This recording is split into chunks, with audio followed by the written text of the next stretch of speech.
Hi, my name is Gillian Tabor. I'm an ACPAT Chartered Physiotherapist, and I just want to show you some exercises you can do with your horse whilst they're perhaps not doing so much work, or as a basis for rehabilitation. I'm going to show you some carrot stretches, which are also known as dynamic mobilisation exercises or baited stretches. And these are very good for horses, but they're not suitable for all. So just make sure that your horse is an appropriate candidate for doing the exercises. For instance, if your horse has just had spinal surgery for kissing spines, or perhaps had colic surgery, then we wouldn't do these straight away. Also, if your horse has got any issues with its neck, any pathology, any arthritis, then these also might not be suitable. But I'm going to demonstrate them today for you. This is my horse, this is Leader. He's a 5-year-old Lusitano. He's fairly flexible, and what we're going to do is just to show you each of the stretches going from side to side and between the front legs. Now, I've got carrots to do these stretches with. If you haven't got carrots, then treats are suitable, but you just have to be really, really careful of your fingers. The other thing that you need to be aware of is that if you have a big chunky carrot, it can take them a long time to bite it and to eat it. If you're a little bit worried about hand feeding your horse, then one thing to do is to do them in an arena or a side of a field, so that they don't expect to be fed in the stable. And the other thing is to also just be aware that the horses aren't mugging you for a feed. You're choosing to give it to them at the appropriate time, and they're not sort of snatching it off you. So I'm just going to just show you a stretch round to his right hand side. What I'm going to do is I'm just going to get him to fold his head around. So if you can see that he can bend, and his head has stayed fairly vertical and his ears are on the top. So I can get him to come round to his girth, and then I can also get him to stretch a little bit further backwards beyond his rib cage. So he's very flexible, but I'd say a horse that can get their nose level with their last rib is a good idea. So as the purpose of these exercises is to mobilise the spine and to have a beneficial effect on the posture, what we don't want to do is to use any positions that put them in perhaps a not so good position. So if I get him to twist his neck, can you see how the front of his head has gone horizontal now? And so what he's not doing is he's not side flexing through his spine, he's rotating an awful lot at the upper part of the neck. So that's not such a good position. Also, sometimes people do them back to the point of the hip here, and what you find is actually that makes them dip their back more. So I'd rather that they came down low, and then we got them to lift up through the back.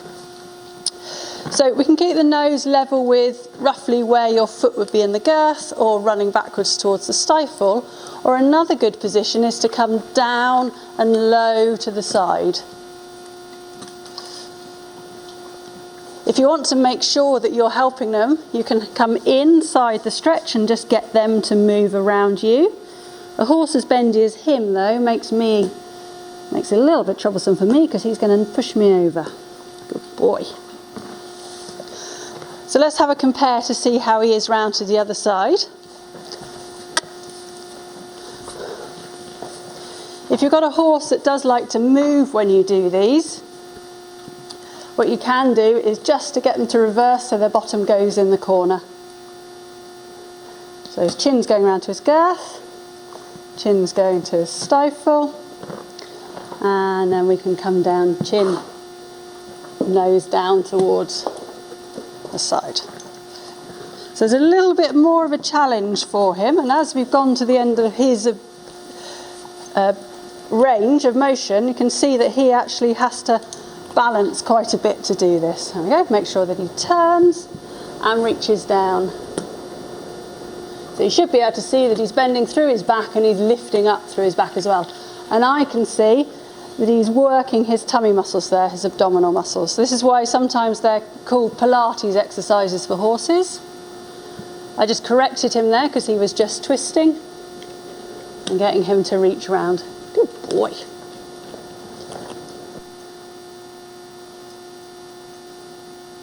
Okay, so we'll have a look to see how he is when he comes round to the left, to see whether he's the same as going to the right. So I'm just going to ask him to turn around, chin towards his girth and towards his stifle. Good boy. boy. And now I'm going to get him to come down wide and low to the side.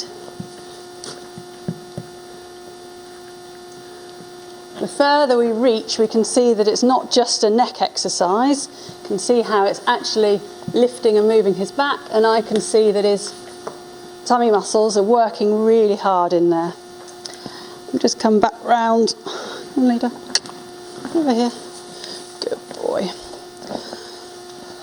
So the next exercise is to go low and to the front. So he's actually stood with his feet wide enough apart to do. And I'm just going to draw him down with one of them. And then switch him to the other, nice and low. And we should be able to see that his back comes up nicely.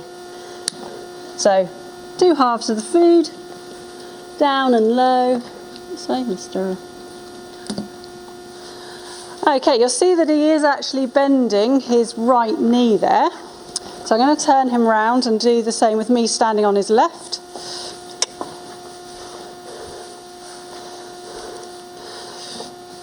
Sometimes if you don't have them completely square, then they'll bend the knee on the side nearest them. Good boy. Good boy. And the same thing as the other stretches, if they walk backwards, that's not a problem, just get them to park their bottom in the corner. Okay, so this is my other horse, this is Gaudi, he's a 9-year-old Lusitano. I'm just going to have a look at the next stretches with him. Another point to consider when you're doing these is to make sure that you're doing them in a safe environment.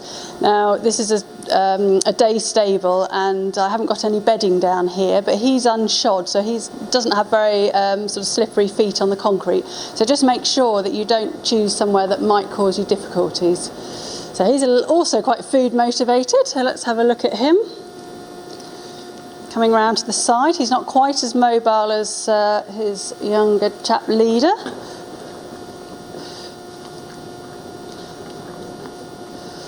Coming to the side, to the girth, and let's see how far his nose can come back from there towards his stifle.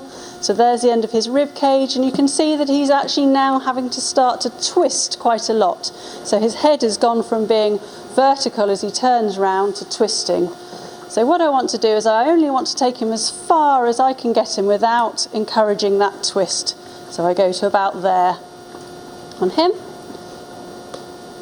And we'll come low and down to the side.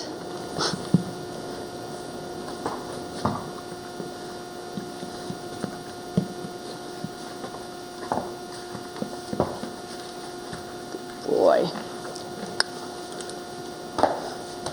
So I'm just going to turn him around, so if I can park his bottom in the corner, he won't be able to walk off. Oh, good boy. So again, coming low and down to the side. He's still got a pretty good range of motion, but not quite as supple.